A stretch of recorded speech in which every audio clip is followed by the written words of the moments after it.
Salut, c'est ton boy Ludovizel, j'espère que tu vas bien, en tout cas, moi ça va.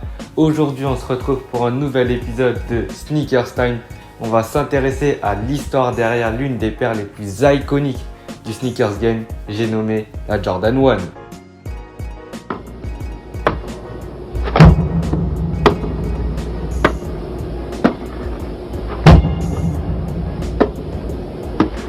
On September 15th, Nike created a revolutionary new basketball shoe.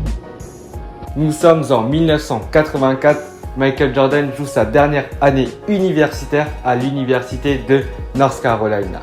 Il faut savoir qu'à l'époque, toutes les équipes du championnat NCAA portaient des Converse et Michael Jordan avait l'habitude de jouer avec des Converse Pro Leather. À la fin de son année universitaire, il se fait drafter en NBA par les Chicago Bulls et c'est le moment pour lui de choisir son équipementier. Lui a une préférence pour Adidas, mais eux ne sont pas prédisposés à s'aligner sur les exigences de son agent David Falk, qui veut une chaussure et une gamme de vêtements à son nom, plus un énorme budget promotion et un pourcentage sur chaque produit vendu. C'est finalement Nike qui va miser sur Michael Jordan avec un contrat qui s'élève à 2,5 millions de dollars sur 5 ans et des royalties à chaque produit vendu. Nike veut faire de Jordan un véritable personnage emblématique en se basant sur l'image du Air pour sa capacité à monter en haute altitude grâce à sa détente. Nike n'a pas encore conçu la chaussure pour Jordan et Michael Jordan commence sa carrière NBA avec un prototype, la Nike Air Chip dans des coloris rouge et blanc et un coloris Bread rouge et noir.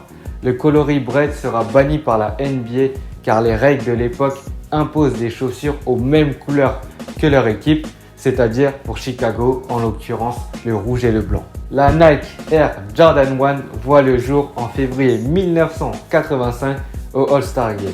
C'est Peter Moore qui se colle à la confection et au design de cette chaussure qui reprend des matériaux de paires classiques comme la Nike Air Force One ou encore la Nike Dunk, mais il installe une petite nouveauté, un nouveau logo, le logo Wings dans un coloris Bread dans un premier temps, qui ne plaît pas forcément à Michael Jordan car les couleurs lui font rappeler le diable. Nike base tout son storytelling sur l'interdiction de la Nike Airship et fait croire que c'est la Jordan 1 qui est bannie et que Michael Jordan passe outre cette règle en réglant une amende de 5 000 $ à chaque match.